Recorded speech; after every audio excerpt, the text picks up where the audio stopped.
Hi, welcome to valuationpodcast.com, a podcast and video series about all things related to business and valuation.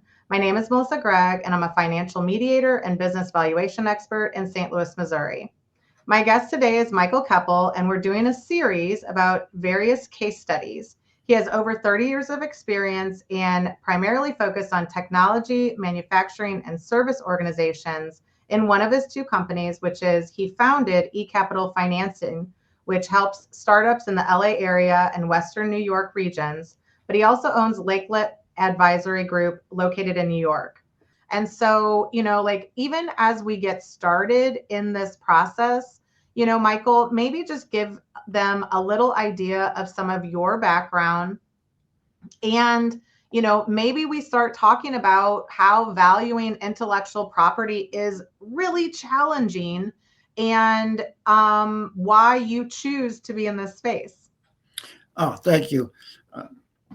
In a previous life, I was very involved in technology. I rose after becoming a certified public accountant.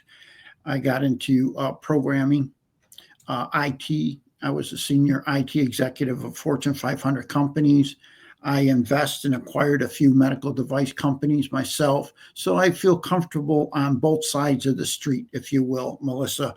And it's just not the number crunching. It's understanding the product and the whole world around intellectual property, which is extremely complicated in the United States. When we do a business valuation or even intellectual property analysis, we bring in a legal specialist who's on our team.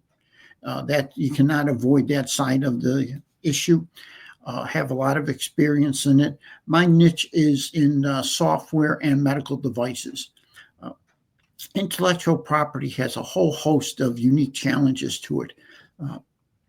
Number one is the marketability that we use as one of the three methodologies in business valuations is so limited by its very definition. If you have a patent on something, it's unique.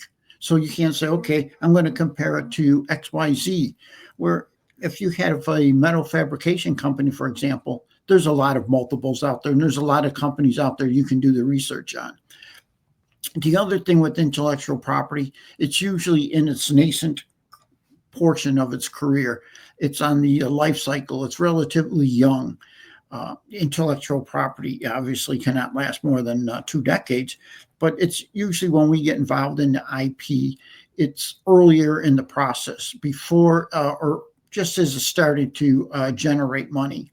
On this specific case study we're going to talk about, it had a lot of unique twists and turns.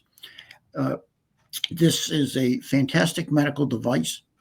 The owner, she not only had her PhD from MIT and had a great device and a great career path, but she passed at a very young age of, I believe it was about 42 years old. She was the face of the company. She was the founder. She was the chief technology officer. So when you value and take into consideration the company lost her, it had significant impact on the IP.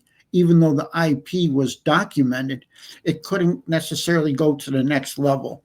As we all know, in a lot of the smaller companies, this company had about $25, $30 million in revenue. They didn't have a deep bench.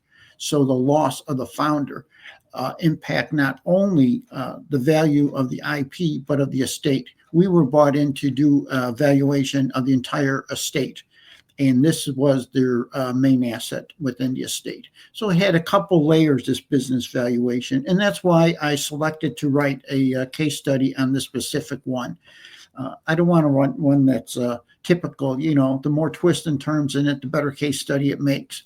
And I might add, although I'm very verbose in my writing and props, we try to keep our case studies to 1 or 2 pages. Now, if someone needed some more information, if they look on our website or on the platform we'll be talking about to put these case studies, we can provide more information. But this is a synopsis.